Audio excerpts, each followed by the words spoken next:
temos falado sobre sintonia, e essa é a última mensagem que nós vamos falar sobre família, última em termos, porque nós falamos sobre família o ano inteiro, mas de uma maneira mais precisa nesse momento. E eu passei essas últimas semanas, não só essa semana, mas pensando, orando, me colocando diante de Deus para aquilo que Ele tinha para nos dizer nessa manhã. E ainda há pouco eu estava lembrando de uma história que eu ouvi na Revolução da Independência norte-americana. Os ingleses estavam surrando os americanos assim em todas as batalhas. Parece que das 7 grandes batalhas que tiveram, os americanos ganharam só a última. As primeiras 6 foi uma derrota terrível, porque os ingleses tinham um exército muito bem montado, que tinha prática de lutar nas suas várias colônias e era assim extremamente eficiente. Até que os americanos, especialmente o que eles chamavam milícia, o pessoal que não era do exército regular, começou com uma tática que era revolucionária para aquela época, hoje é muito mais comum. Eles atiravam primeiro nos oficiais, que naquela época era uma selvageria, você não atira nos oficiais, você atira no soldado. Tanto os oficiais usavam um uniforme todo assim bonito, diferente, para que todo mundo soubesse que ele era oficial, não pode atirar em oficial. Aí os americanos falaram, bom, nós estamos perdendo, então sinto muito a tradição, nós vamos começar atirando nos oficiais. E isso virou a guerra completamente, aliás, hoje em dia, nenhum oficial que se preza vai usar um uniforme muito diferente. Ele procura ser o máximo parecido com os soldados, porque senão ele é alvo dos inimigos. Eu acredito que nós estamos numa batalha, numa guerra espiritual, como igreja, como sociedade, como cristãos, e eu acredito sim que o diabo, que inclusive é o senhor da guerra, ele é muito especialista em atirar em primeiro lugar nos oficiais, na liderança. E aqui eu quero falar especificamente hoje na liderança da família, nos homens. Homem que é homem é... Você já deve ter ouvido essa frase em algum lugar. E aí vem alguma... Não, homem que é homem não chora. Homem que é homem é corajoso. Homem que é homem é forte. Homem que é homem preencha aí. O Brasil inteiro está chocado com aquele estupro coletivo que aconteceu no Rio de Janeiro. Eu, como a grande maioria de nós, não assistimos os vídeos e eu não quero nem ter uma ideia de assistir vídeo, nem sei se está na internet, também não quero saber. Mas li comentários, reportagens de gente se posicionando, não, a culpa é da sociedade, a culpa é só deles, a culpa é da menina que se drogava, a culpa é culpa... E olha, acho que tem culpa em todos os lugares aí. Mas eu, como a grande maioria de nós, me sinto assim, estarrecido, indignado, não pelo estupro, porque isso já é uma indignação para todos nós, mas pela banalidade de pessoas que fazem esse ato e põem na internet. Como é que pode uma coisa dessa? Mas eu acho que isso, nesse sentido, há uma discussão por aí se a culpa é da sociedade ou a culpa é dos 30. Certamente a culpa é dos 30, não vou nem discutir. Mas como sociedade, nós temos sido não só permissivos, mas muitas vezes batemos palma para a objetificação da mulher e do sexo. Então, de certa maneira, como sociedade, nós abrimos esse espaço. Não sei se existe no Brasil uma cultura do estupro ou não, tem uma discussão que está tendo, mas para mim existe uma cultura de um ataque específico contra o propósito de Deus para o homem. E para a mulher, claro, aí não é um lado só. Mas eu quero especificamente falar sobre o homem, porque hoje existe uma pergunta, se você fizer uma confusão social, na verdade, se você perguntar o que é ser homem e perguntar para a sociedade em geral, alguns vão dizer, ser homem é ter poder, ser capaz de fazer, força. Ser homem é estar no controle, ou alguns diriam, estava lendo alguns textos que dizem que a própria ideia da família é uma maneira de subjugar a mulher. Podemos conversar sobre isso. Ter homem é aquele cara que faz sexo e faz com todas e faz o máximo possível e é uma expressão da sua dominação. Ser homem é ser violento, homens são imaturos. Você pode olhar desde o clássico Simpsons até a maioria das séries e filmes por aí. Raramente você vai ver um filme ou uma série ou uma novela em que os homens são maduros. Em geral, eles são uns bananas. No mínimo imaturos, para não dizer egoístas e depravados. Outros, por fim, dizem que homem é uma coisa perigosa. Eu acredito que existe uma campanha de desconstrução. Isso tem sido, assim, em alguns documentos, falado oficialmente. Desconstrução da família tradicional. E dizem que essa desconstrução da família tradicional é em defesa dos oprimidos, especialmente as mulheres. Há também uma desconstrução daquilo que chama-se de heteronormatividade, onde ser heterossexual é o normal. E você pode olhar isso o tempo todo, no rádio, na TV, em artigos, em revistas, o tempo todo, dizendo, não, isso é um preconceito, não, isso não existe. Cada um tem que ser o que quer. Gostei muito de uma brincadeira que aconteceu na internet sobre essa questão de ideologia de gênero, que a pessoa mostra uma nota de R$5 e fala, essa nota nasceu como uma nota de 5, mas na verdade ela se sente como uma nota de 100. Então, é a sociedade opressora que não a trata como uma nota de 100. E o cara faz a palhaçada de tentar comprar uma coisa com uma nota de 5, que custa muito mais, e fala, está vendo? A sociedade capitalista opressora não permite que a minha nota de 5 seja a nota de 100 que ela se sente. Obviamente estamos fazendo palhaçada aqui, mas o fato é que há uma campanha de que o que é normal não é normal. O que é normal é assim, né? Qualquer coisa vale. E eu acredito que tem havido um ataque sobre a própria masculinidade, o que é ser homem. Se você começa a falar que você gosta de ser homem, o pessoal já fala, como assim? Isso é machismo. Não, é que eu tenho orgulho de ser homem, eu gosto de ser homem. Ah, mas por quê? Porque você quer oprimir? Não quero nada de oprimir. Eu gosto de ser quem eu sou, agradeço a Deus por ser quem eu sou. Mas existe uma campanha o que eu chamo de uma masculinidade difusa. Vários símbolos, todos eles individualmente irrelevantes, eu concordo. Mas vários símbolos da masculinidade são tidos como bobos, irrelevantes e não tem nada a ver. Então, homem dirige o carro, por quê? Homem paga as contas, por quê? Homem, e aí vai até que chega o homem e lidera a família, quem disse? Eu quero dizer que a Bíblia diz isso. E eu acho que nós homens, especialmente no ambiente cristão, eu não sei que crise de consciência aqueles 30 do Rio de Janeiro, eu estou falando do Rio de Janeiro, gente, Porto Alegre, São Paulo, qualquer lugar do Brasil, tá? E esse foi o caso que se tornou público pela sua, crueza. Perdão. Mas eu não sei se eles têm uma crise de consciência, mas homens que têm uma consciência têm lutado com isso. Porque de um lado nós ouvimos, você tem que ser líder, você tem que tomar iniciativa. Do outro lado, você tem que ser sensível e tem que ouvir todos. Você tem que ter sucesso nos negócios e tem que ser um trabalhador e um provedor, mas tem que gastar tempo com a família. Você deve ser duro e enfrentar as batalhas da vida, mas tem que ser sensível e aprender a chorar. Você tem que ser durão, mas tem que ser mole. Você tem que ter posição, mas tem que ouvir todo mundo. Daqui a pouco a gente fala, não dá, desisto, assim não consigo. Se você me dá um lado, talvez eu consiga. Agora, os dois ao mesmo tempo, essa tensão nos racha. E o que acontece? Com a maior frequência eu tenho visto homens de todas as idades, aqui eu falo o nosso tema é família, mas eu estou falando para homens adultos, maduros, solteiros, adolescentes, de todas as idades. Nós, homens, temos feito que, diante dessa demanda que nos racha no meio, a gente cai fora da briga.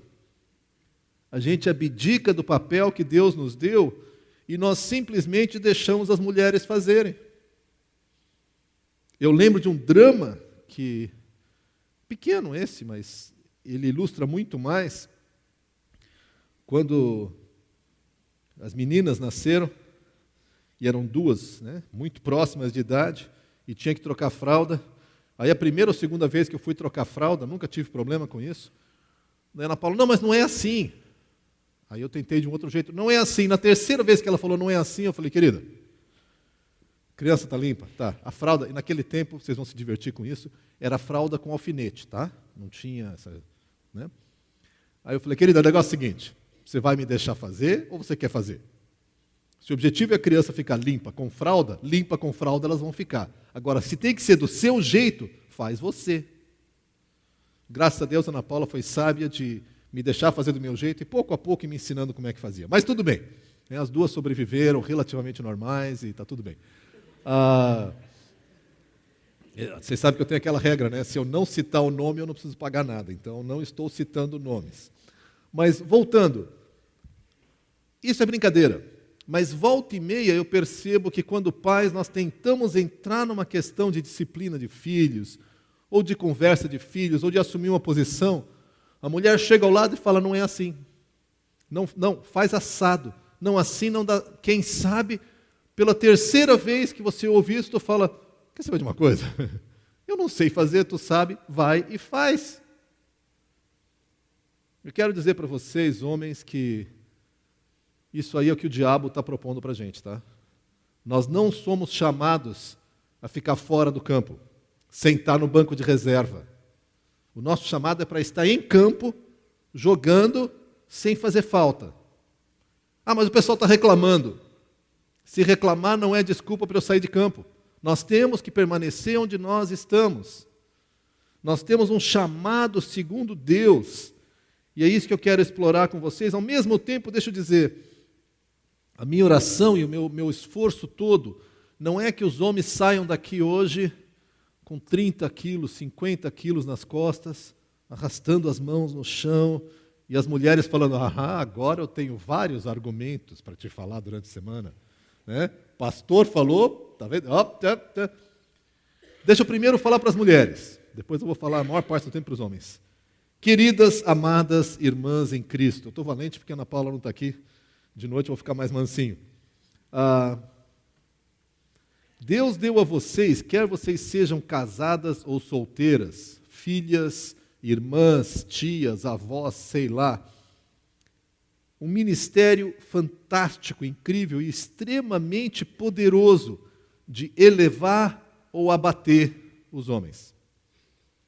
O que eu tenho visto de homem sem o menor ânimo, sem o menor pique, sem a menor coragem para se envolver com a sua família, porque a mulher está lá anotando todas as falhas dele, e são muitas, eu sei, né? E o cara fala, não adianta. Se eu faço, eu estou errado. Se eu não faço, eu estou errado. Se eu dou um palpite, não é assim. Se eu vou fazer, ela fala, não, tudo bem que você vai fazer, deixa eu te dizer como. Você faz assim, aí você fala assado, aí você faz desse jeito, e se você não fizer a ideia errada, eu te disse. Queridas, por favor, tirem da mente de vocês o eu te disse. Talvez vocês tenham dito, amém. Mas não usem esse eu te disse. Segunda coisa, na minha experiência pastoral, mais de 30 anos, se vocês conseguirem controlar o marido de vocês, vocês vão desprezá-lo. 99% das vezes que eu vi mulheres que dominam seus maridos, não há amor, há desprezo. Algumas até falam, não, ele é querido, mas se eu não disser para ele o que fazer, nada acontece. Resumo ele é um banana. Vocês conseguem controlar. E se vocês conseguirem, vocês serão derrotadas. Daniel, mas como é que eu faço? Ora, pede a Deus, entrega a Deus, consagra a Deus, dobra o teu joelho, ora por esse homem. E quando eu digo isso, eu estou falando obviamente mais numa situação de casamento, mas vocês, gurias solteiras, têm o mesmo desafio diante de Deus. Orem pelos guris, não só da Conde, mas por aquele que um dia Deus pode trazer para um casamento contigo.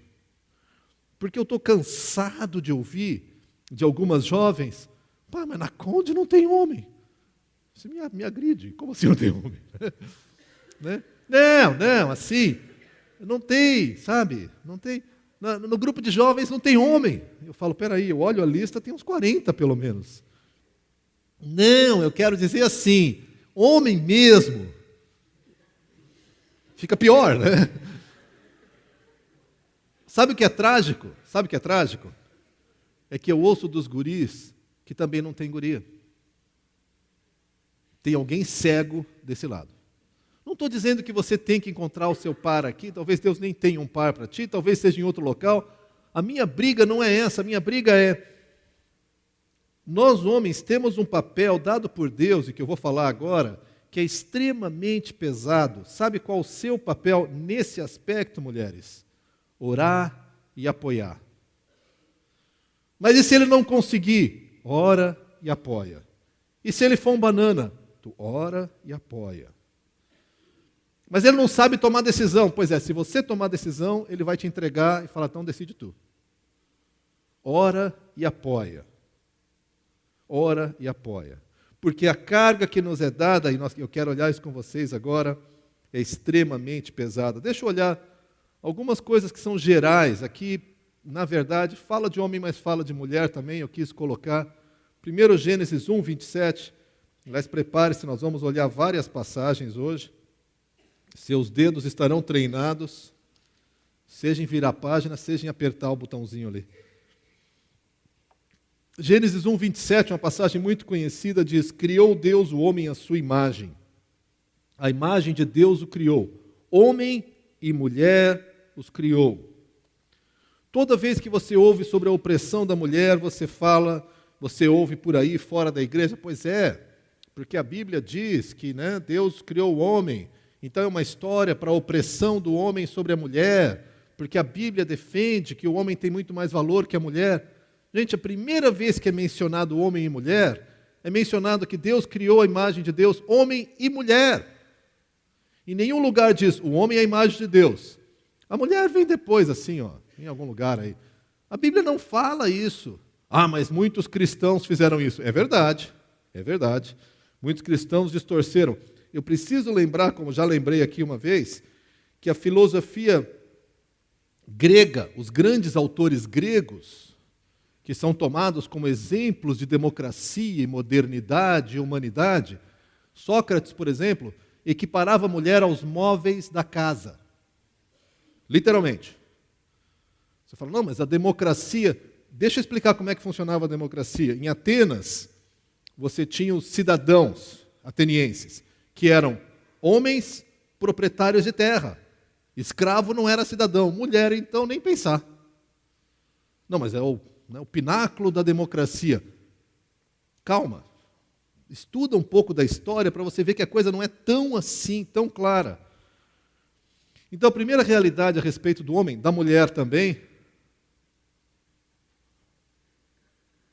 é que nós somos feitos à imagem de Deus. Homem e mulher são feitos à imagem de Deus, mas nós, homens, trazemos na imagem que nós temos aspectos da imagem de Deus que a mulher não traz. E a mulher traz aspectos que o homem não traz. Nenhuma novidade. Avançar um pouquinho mais. Lucas 10, 27. Essa passagem poderia ter sido escolhida de outros evangelhos também. 10, 27 diz, e ele respondeu, ame o Senhor seu Deus de todo o seu coração, de toda a sua alma, de todas as suas forças, de todo o seu entendimento, e ame o seu próximo como a si mesmo. O segundo papel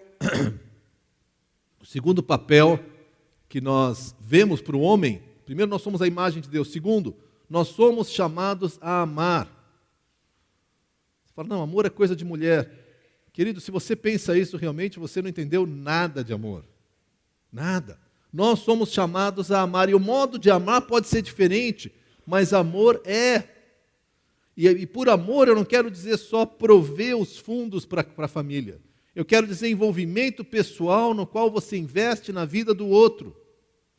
Homens, nós somos chamados a amar. A mulher também. Já vou entrar em algumas coisas mais específicas. Por fim, 1 Coríntios 11, 3. Às vezes as pessoas falam que eu uso muito versículos. Se vocês olhassem todos os que eu anotei, a gente ia passar o resto do dia só abrindo versículo aqui. Quero também que entendam que o cabeça de todo homem é Cristo, e o cabeça da mulher é o homem, e o cabeça de Cristo é Deus. Essa passagem é fantástica, porque primeiro ela estabelece a noção de autoridade, o contexto todo é de família, e fala claramente que, olha, o cabeça do homem é Cristo, o cabeça da mulher, dentro do lar, é o homem. Mas ser machista? Pode ser. Mas perceba que não é uma questão de nível, ou de valor, ou de dignidade, porque logo depois ele diz, e o cabeça de Cristo é Deus. Então, se você tivesse na Trindade um Deus que tem mais valor que Cristo, um Deus que é mais especial do que Cristo, então você não tem mais a Trindade, você tem um Deus e um subdeus. Assim como Deus e Cristo são iguais na sua essência, mas têm funções diferentes, homem e mulher são iguais na sua essência, na sua dignidade, no seu valor, mas têm funções diferentes. E por que eu falo isso? Porque aqui é que eu digo que Satanás está atirando nos oficiais. Satanás está paralisando a nós, homens, seja no âmbito da família, certamente, no âmbito dos nossos relacionamentos entre homens e com as mulheres, no âmbito da igreja, no âmbito do nosso mundo, da nossa nação. Homens estão se acovardando. E aqueles que tomam a liderança, tomam a dianteira, nós olhamos e falamos, pai, esse cara está mal intencionado, hein? Esse cara quer tirar alguma. Nós, como nação, desconfiamos de homens que assumem liderança. E dizemos, se o cara está assumindo liderança, ele quer alguma coisa.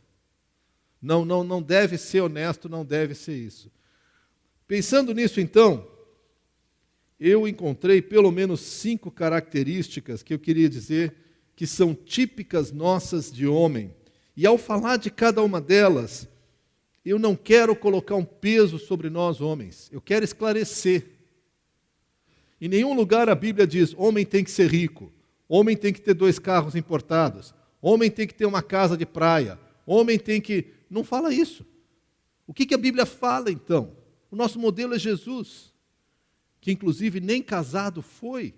Então, quando eu falo de homens na família de Deus, eu falo de você casado, de você solteiro, de você viúvo, para todos nós. O que significa ser homem? E repito, a sociedade está numa campanha de desarticular o homem e invalidar a nossa masculinidade. Ou põe o padrão tão alto que é impossível atingir, ou diz que a gente não presta, a gente é um bobo, e a gente fica assim, não sei se eu avanço ou se eu recuo. E diante da confusão, eu dou um passo para trás e espero para ver como é que vai ficar esse negócio. E o diabo está tendo vitória. Primeira característica, são 5 palavras, gostaria que você tentasse marcar, o homem é a cabeça. Primeira delas é iniciativa. Iniciativa, o que já dá uma dica para as mulheres. Um cara é muito devagar, aí eu vou lá e faço. Tu pode fazer. E talvez tu até faça melhor, mas sabe o que vai acontecer, né? Ele vai se encostar. Claro. Tu sempre faz,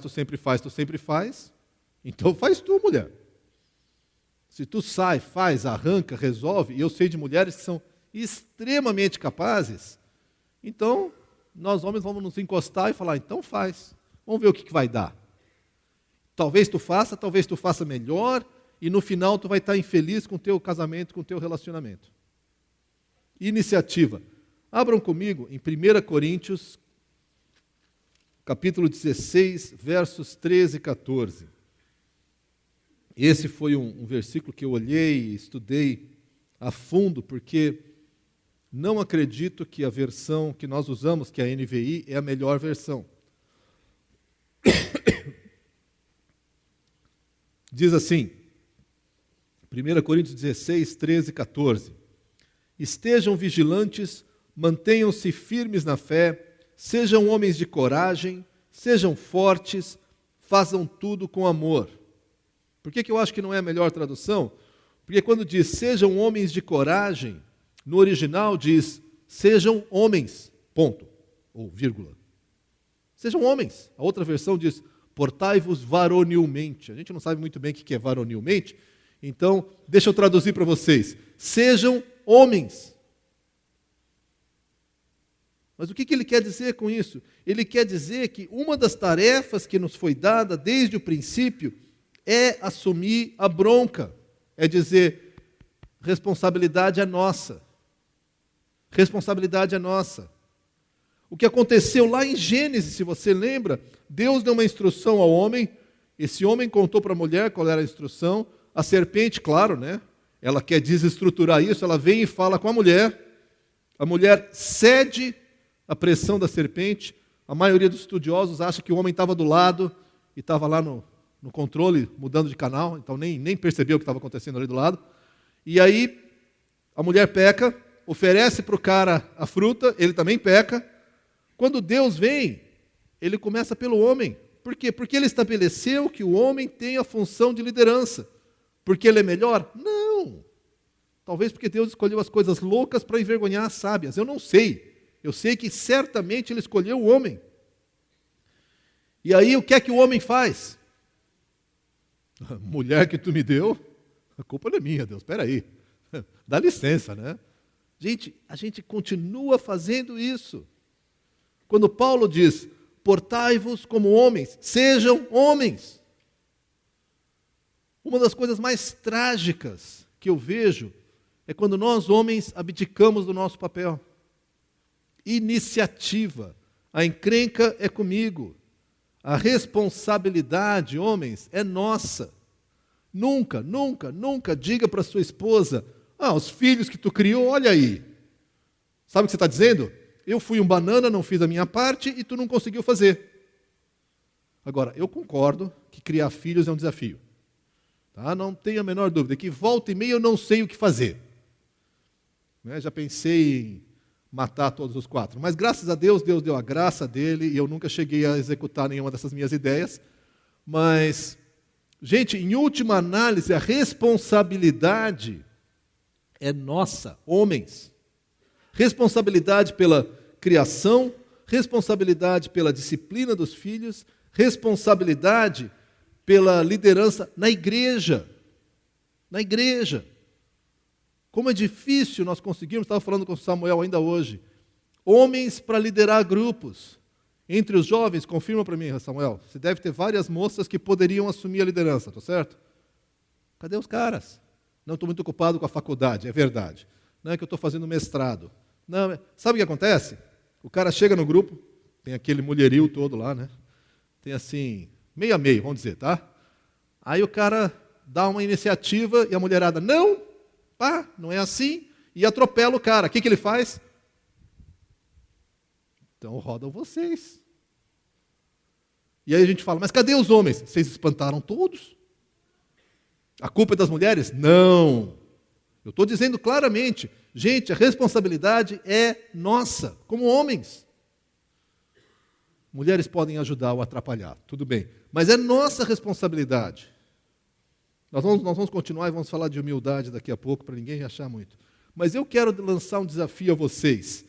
Nós temos que dizer não para a apatia e não para a passividade. Não. Quando surge um dilema em família, querido, mas eu não sei o que fazer, Daniel. Eu também não. Mas é tua responsabilidade. É tua responsabilidade. É tua, é minha.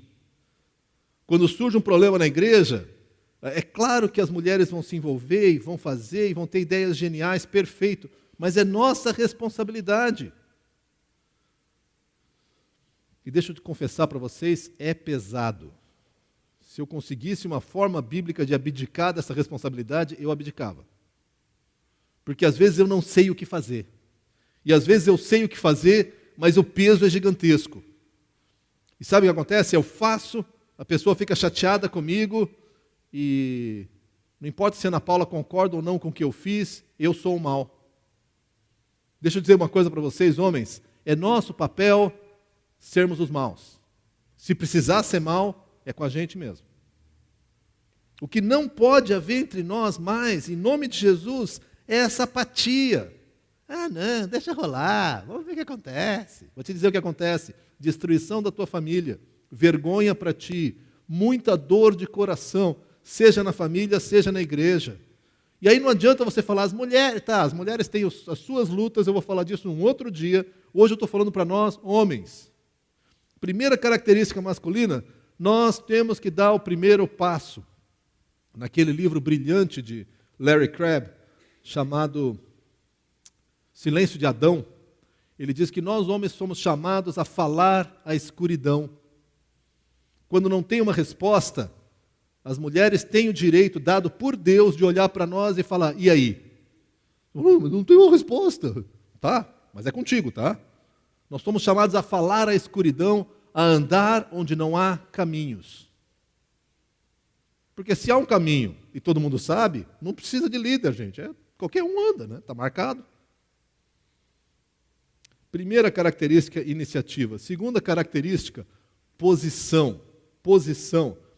E posição eu quero dizer falar e declarar a tua posição. Olha comigo, 2 Timóteo. Tem várias passagens também, eu peguei essa. 2 Timóteo, capítulo 4, versos 1 e 2. Na presença de Deus e de Cristo Jesus, que há de julgar os vivos e os mortos por sua manifestação e por seu reino, eu o exorto solenemente. Percebeu que Paulo não está dizendo assim, gente, vou dar uma sugestão para vocês, o que vocês acham? Sentiu o peso que ele está colocando? Na presença de Deus e de Cristo Jesus, que há de julgar os vivos e os mortos por sua manifestação e por seu reino, eu o exorto solenemente. Cara, isso aqui é para prestar atenção, olha só. Pregue a palavra, esteja preparado a tempo e fora de tempo, repreenda, corrija, exorte com toda paciência e doutrina. Paulo está falando para Timóteo, que é um líder cristão, mas a característica que você vai ver, volta e meia, é fale com coragem, posicione-se. Gente, daqueles 30 homens que abusaram daquela menina, ninguém falou nada. Estavam todos fumados, dopados, assim, drogados coletivamente, é possível. Mas ninguém por perto falou, ouviu, disse nada. Como é que pode?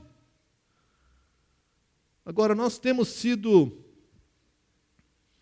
coagidos como homens ao silêncio, especialmente quando a gente vive numa sociedade tão plural, onde essa é a tua verdade, não é a minha, essa é a tua verdade, não é a minha, isso é o que você pensa, não sou eu. Então eu me sinto assim, como é que eu vou dizer para o outro se está certo ou errado? Não posso dizer, porque essa é a minha verdade, ele tem a verdade dele. Gente, em nome de Jesus, há uma verdade só, e é o que Deus pensa. Eu posso até não entender o que Deus pensa, mas aquela é a verdade, tá? E se alguém pela Bíblia mostrar que eu estou errado, então eu estou errado, aquilo está certo. Agora, homens, nós precisamos nos levantar e falar. Silêncio diante do pecado é pecado. E eu tenho sido culpado disso algumas vezes e temo que não sou só eu. Que a gente é mais politicamente correto do que teologicamente verdadeiro. Nós amamos mais a paz do que a verdade. Isso em vários contextos. Deixa eu dar olhar uma outra passagem, Provérbios. Olha comigo, Provérbios capítulo 31.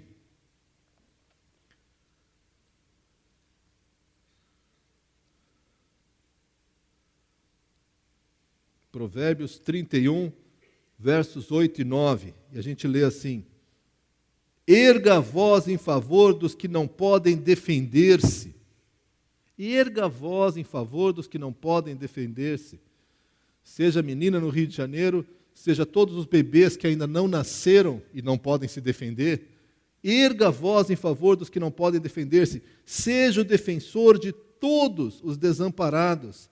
Erga a voz e julgue com justiça. Julgue com justiça. Defenda o direito dos pobres e dos necessitados.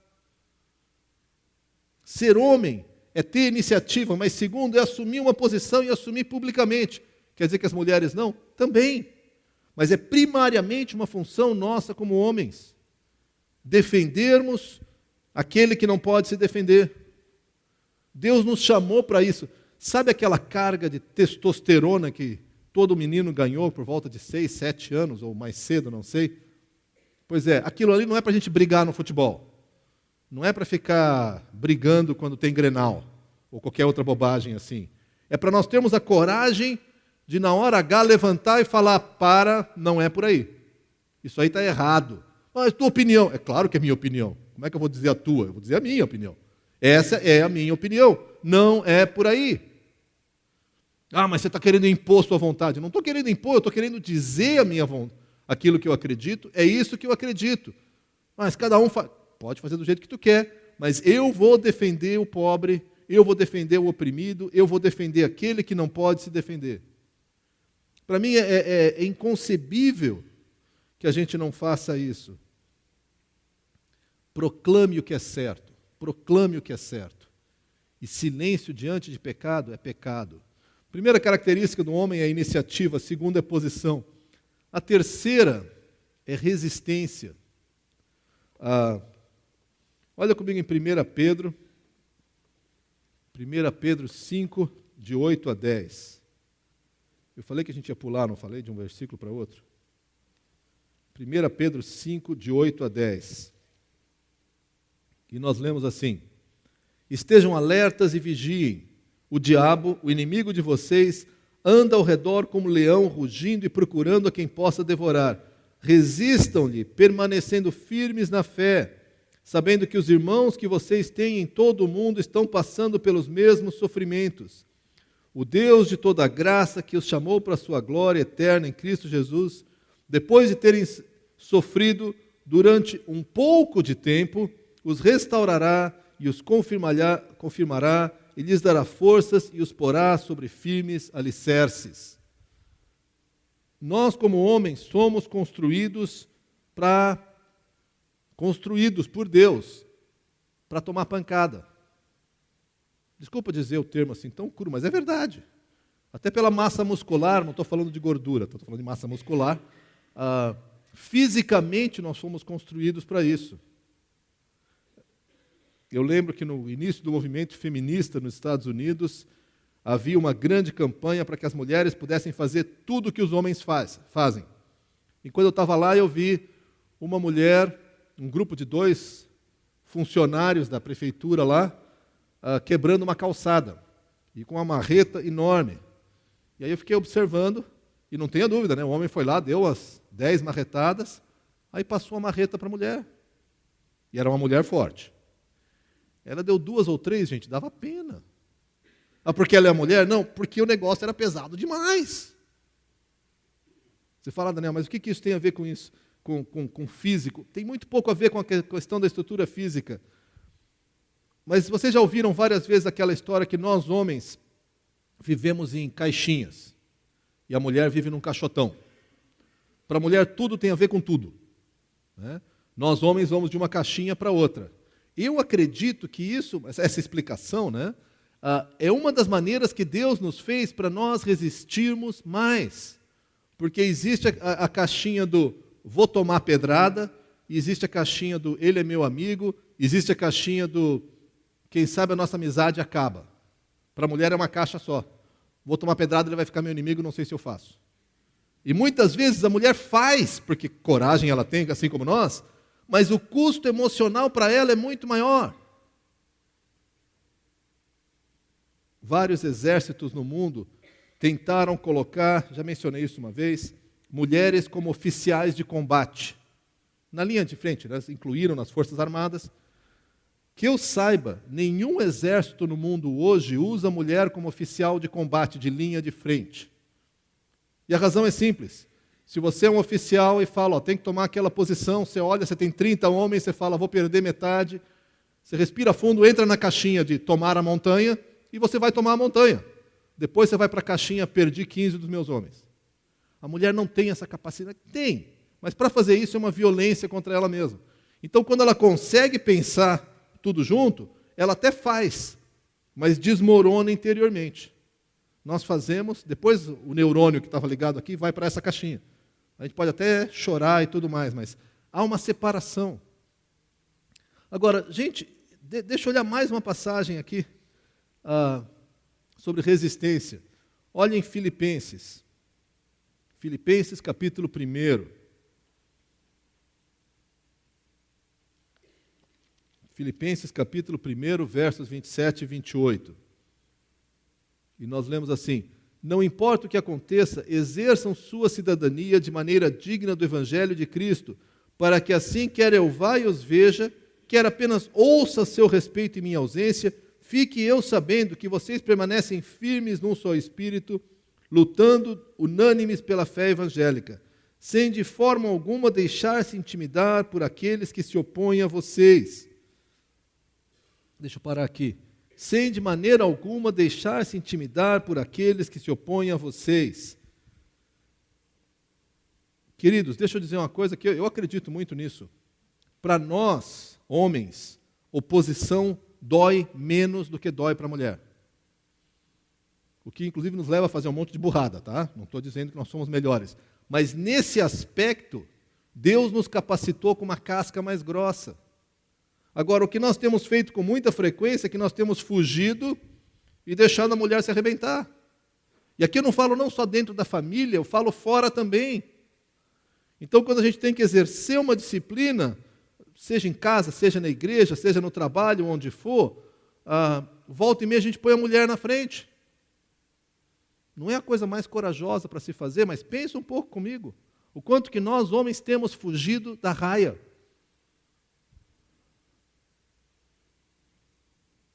Minha primeira palavra é suporte críticas.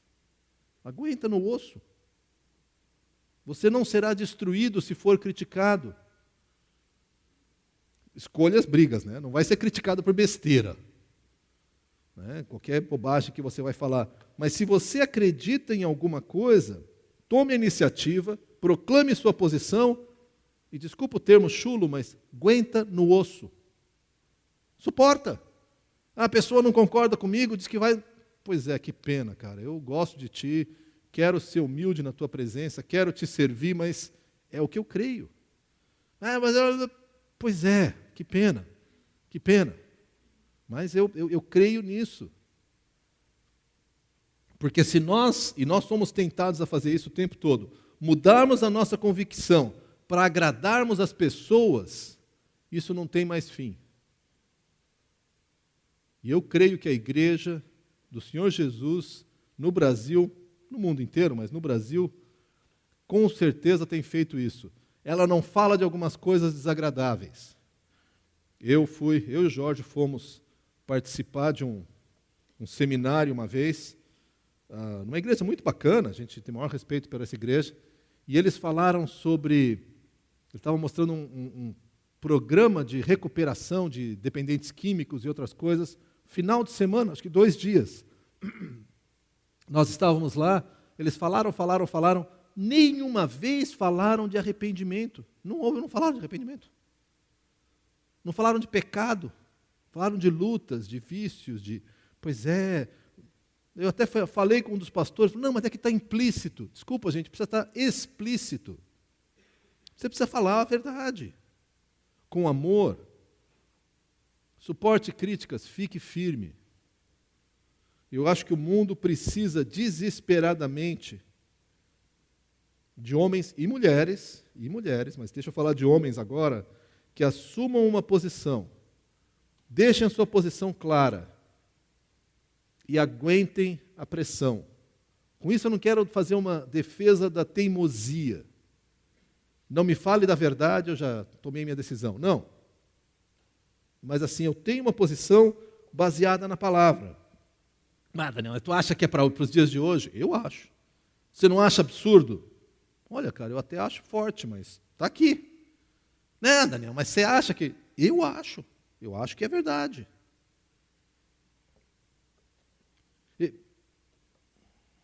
Deixa eu avançar agora, porque eu não quero dar uma ideia que volta e meia vem quando a gente começa a falar disso, que é justamente sobre humildade.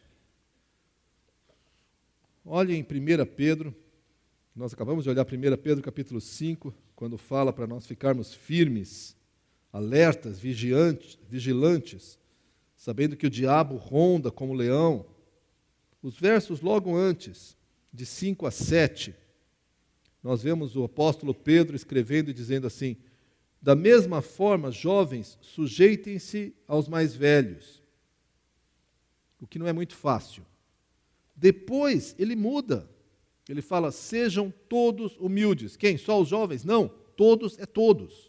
Sejam todos humildes, uns para com os outros. Por quê? Porque Deus se opõe aos orgulhosos, mas concede graça aos humildes. Portanto, humilhem-se debaixo da poderosa mão de Deus, para que Ele os exalte no tempo devido.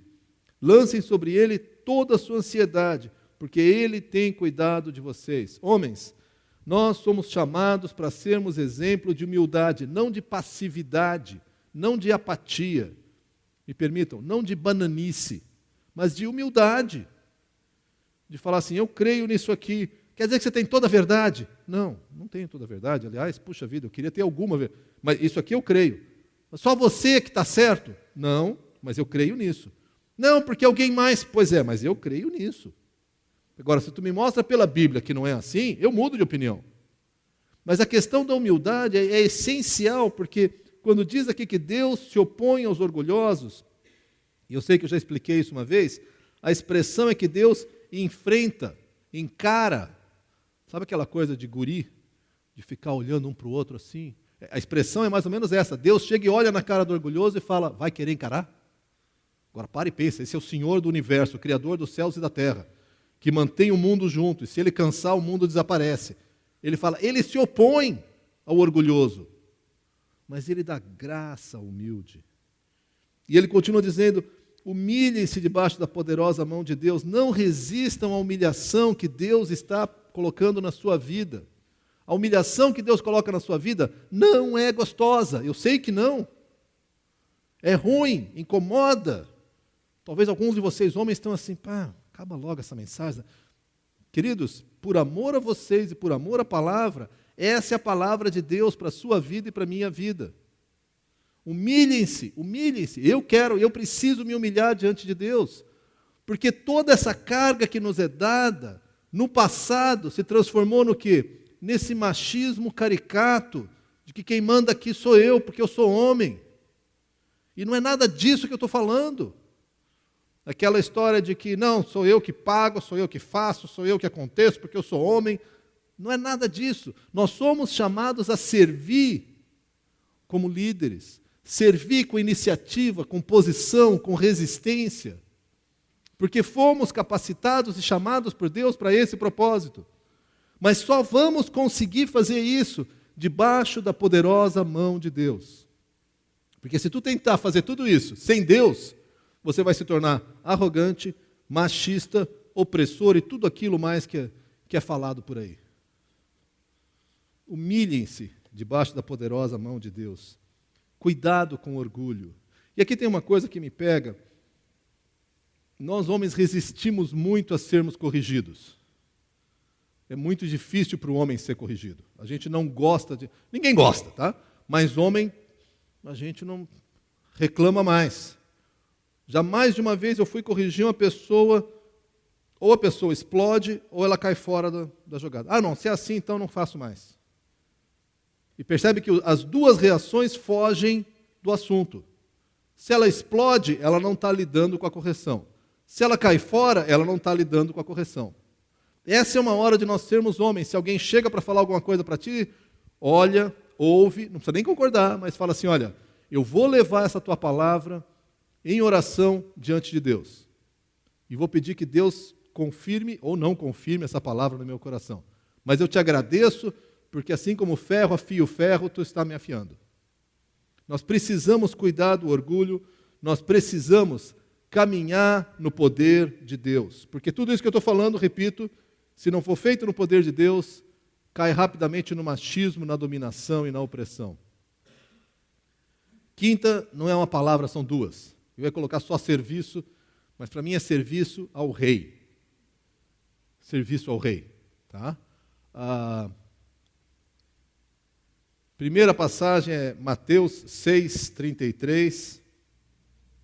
Vocês conhecem bastante essa passagem, mas eu vou ler de novo. Diz assim, busque em primeiro lugar o reino de Deus e a sua justiça, e todas essas coisas lhe serão acrescentadas. Existe um desafio para nós homens sobre sermos provedores. E eu sei que 99,999% dos homens, se você não consegue prover para a sua família, ou se a sua família precisa de alguma coisa, precisa de fato ou quer muito, tá? Nós homens nos sentimos assim, incomodados. O pessoal fala, não, nada a ver se a mulher ganha mais que o homem. Pode ser, mas 99% dos homens vão ficar assim, pá, era eu que tinha que estar ganhando mais, era eu que tinha que estar provendo, porque provisão é comigo. Deixa eu dar um alívio para vocês, que é o seguinte, procure em primeiro lugar o reino de Deus, o que não quer dizer, tá bom, vou parar de trabalhar e ficar lendo a Bíblia o dia inteiro. Pode, se é isso que Deus te chamou a fazer, eu desconfio que não, tá? Mas busca em primeiro lugar o reino de Deus. Busca a dependência de Deus. Por quê? Porque nós acreditamos que isso tudo que nós estamos falando é porque existe um rei nos céus. Existe um Senhor. E esse Senhor é Senhor também da minha masculinidade, da minha família, da minha igreja e do meu trabalho. E se por acaso eu entro numa coisa de, não, eu preciso controlar, porque eu preciso fazer, porque eu preciso, essa ansiedade bate lá em cima. Quando diz lá em 1 Pedro, humilhem-se debaixo da poderosa mão de Deus, diz também, sabe, lançando sobre Ele toda a sua ansiedade, porque Ele tem cuidado de vós. Ele tem cuidado de vós. Segunda passagem que eu coloquei ali é Marcos, capítulo 10, verso 45. Marcos 10, 45, que diz assim, pois nem mesmo o Filho do Homem veio para ser servido, mas para servir e dar a sua vida em resgate por muitos. Quando eu falo de masculinidade, eu falo de iniciativa, eu falo de posição, eu falo de resistência, eu falo de humildade. Eu não estou promovendo que homem é aquele que chega em casa, chuta os sapatos, deita no sofá, mulher, café, mulher, isso, aquilo, né, faz o que eu quero. Gente, isso aí é uma das estratégias do diabo para acabar com a nossa autoridade. Não, mas eu trabalho o dia inteiro. Como se a mulher ficasse assistindo novela e comendo bombom o dia inteiro, né? Nós trabalhamos e nós servimos, e de muitas maneiras, volta aquela questão da iniciativa. Quando a coisa fica pesada, é comigo. Eu vou dar o primeiro passo. Se alguém tem que pegar mais pesado, eu vou pegar mais pesado. Porque você... Não, porque é o meu chamado. É o teu chamado. Como homens, nós somos chamados a fazer isso, mas fazer isso numa atitude de serviço e não de senhores. E nós misturamos muito isso. Nós acreditamos que, ao sermos líderes do lar e tomarmos a iniciativa, o nosso papel é dominar sobre o que nos foram confiados. A tua família te foi confiada. Tu é mordomo da tua esposa e dos teus filhos. E um dia, tu vai aparecer diante de Deus e Deus vai falar, o que tu fez com a tua família? Tu não é responsável pelos pecados da tua família, mas tu é responsável pelo modo como tu conduziu a tua família. E deixa eu dizer claramente, muitos de nós, homens, temos falhado nessa mordomia. E temos gerado mulheres que se perdem na sua ansiedade, filhos que se perdem na sua indisciplina, porque eles não sentem a firmeza e o amor. Às vezes é só firmeza, às vezes é um amor meio diluído, às vezes não é nada. É nosso papel. Você fala, não, mas para criar meninas é nosso papel. Você não pode ensinar uma menina a ser mulher, pode ficar tranquilo. Mas isso a maioria das mães fazem muito bem, tá? Agora, você deve sim moldar o coração dos seus filhos e filhas. Esse é o papel. Deixa eu terminar aqui com mais uma palavra. Esperança. Eu não sei vocês, mas quando eu terminei esse estudo aqui, eu falei, eu preciso colocar alguma coisa a mais. Porque quase que eu gravei o estudo e mandei, porque eu falei, isso é muito pesado para mim. Alguns de vocês estão falando, Daniel, para mim é tarde demais. Eu já fiz isso, já fiz aquilo, já errei aqui, já errei ali, Se eu pudesse voltar, eu voltava, não tem mais como voltar. Já gritei com a minha esposa, já bati em filho com raiva, já fui negligente, já fugi da raia, já fiz tudo errado. Quero te lembrar de 3 nomes, só para começar, de 3 homens que Deus usou. Moisés, Davi e Paulo. Peguei só 3, tem mais, hein? A lista ali, se você vai olhar ali em Hebreus 11, é grande. Moisés é um assassino mimado que fugiu da raia na hora que a coisa esquentou. E quando Deus foi falar com ele, Moisés, vai, quero iniciativa. Não, mas eu não posso falar. Eu sou gago. Deus falou, cara, não te perguntei se tu é gago. Você acha que eu não sei que eu sou gago? Fui eu que dei a boca para ti, cara. Eu faço. Não, mas eles não vão acreditar. Acho que a gagueira dele até sarou. Né? Não vão acreditar. Cara, não perguntei se eles vão acreditar. Eu quero que tu faça. Não, mas sabe o que é? Eu não sei teu nome. E ele foi com aquelas desculpinhas todas. E Deus usa esse homem, fujão e assassino, e provavelmente mimado, para se tornar o grande líder de Israel. O rei Davi, homem segundo o coração de Deus, assassino, adúltero, péssimo pai. Deus usou esse homem. Paulo, perseguidor da igreja, assassino de cristãos. E Deus usou esse homem. Deixa eu te desafiar a abrir um outro versículo comigo.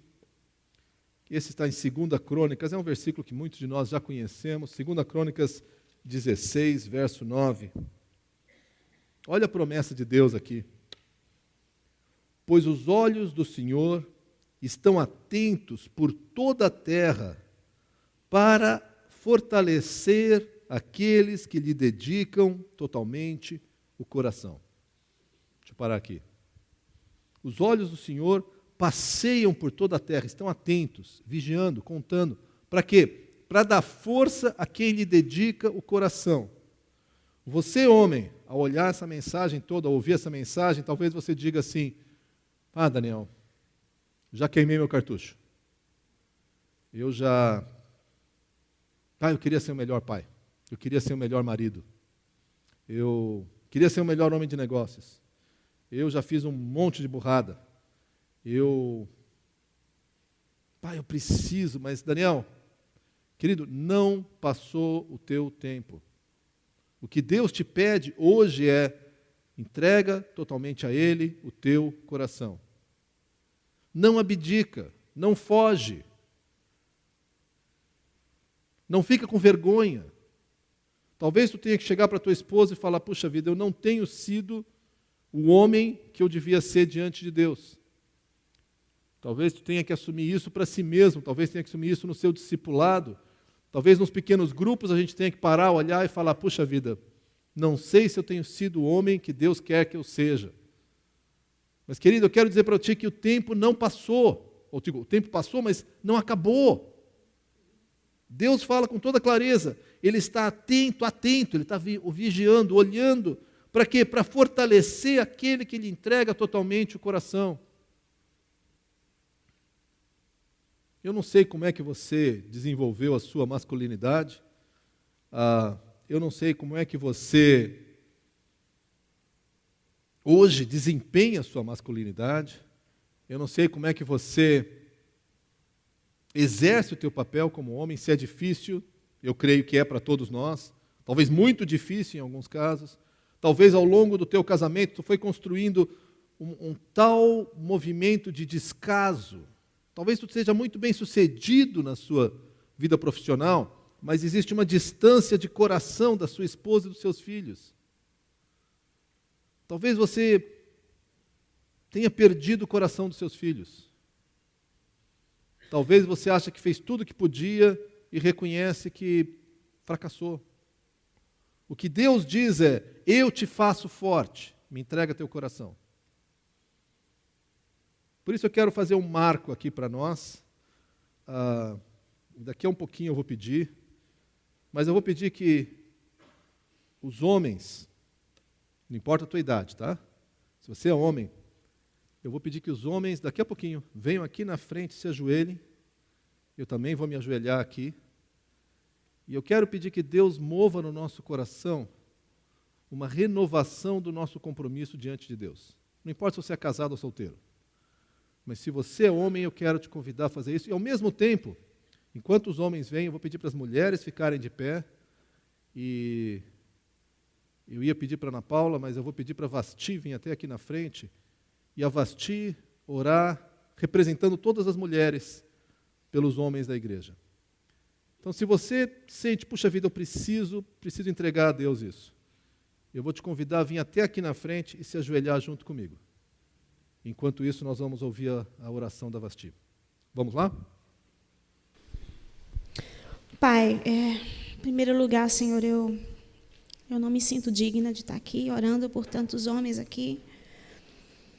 Poderia qualquer uma dessas mulheres queridas que estão aqui sentadas, Senhor, me representar ou chegar ao teu altar.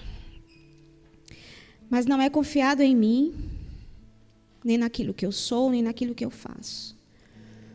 Mas, Senhor, a tua palavra nos ensina a nos humilharmos diante do Senhor. A tua palavra nos ensina a chegar, Senhor, ao teu trono de graça, confiadamente. E que no momento oportuno o Senhor nos ouve. E agora, Senhor, é o momento oportuno. E eu te clamo, Senhor, em nome de Jesus, humildemente, por cada homem que está aqui. O Senhor colocou em cada homem a capacidade de liderança. Talvez ela esteja sucumbida pelas nossas próprias falhas como mulher, por não deixar que os homens liderem, por sufocarmos. E como mulher eu te peço perdão por isso, Senhor. Por muitas vezes tomar a iniciativa e não deixar o Senhor agir. Eu sei que isso não é do Senhor e nos humilhamos, Pai, diante do Senhor. Mas gostaria, Senhor, de todo o coração, que o Senhor enchesse cada homem que está aqui com a autoridade vinda do Senhor, para que eles possam cumprir o papel que o Senhor deu a cada um. Que eles possam ser homens fortes, que liderem a seus lares com amor e com firmeza, Senhor, baseado na tua autoridade. Que a tua palavra, Senhor, seja guia na vida de cada um deles. Que eles te amem mais do que eles nos amam, mais do que eles amam os filhos.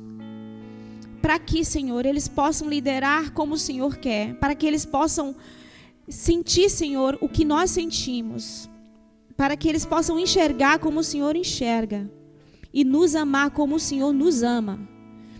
Que esse amor, Senhor, possa vir de ti, Senhor. Que não possa vir da força do braço de cada um deles. Senhor, que cada um possa ter, Senhor, a dignidade, Senhor, de deixar por terra, Senhor, o orgulho, o pecado, a luta que cada um tem, o Senhor conhece, os vícios que cada um tem, o Senhor conhece. Mas que cada um, Senhor, possa chegar diante de Ti com as mãos vazias, com o coração vazio, Senhor, que o Senhor possa encher, para que eles possam, Senhor, se sentir capacitados, Senhor, para começar novamente. É bom saber que o Senhor nunca desiste de cada um de nós, que o Senhor nunca se cansa de novos começos. E que o trabalho é unicamente teu, Senhor. Que nós precisamos apenas nos depositar aos teus pés e precisamos apenas, Senhor, confiar e descansar no Senhor. Dá a cada homem coragem para se posicionar e para te obedecer independente das consequências. Sabemos que se buscarmos o Senhor vai nos fortalecer. Muito obrigado pela vida de cada um que está aqui. E te peço que o Senhor dê renovo, que o Senhor dê alegria, que o Senhor dê paz. Acima de tudo, que o Senhor encha cada um aqui com muita esperança de que hoje pode ser um dia diferente para cada família, Senhor, em nome de Jesus. Amém.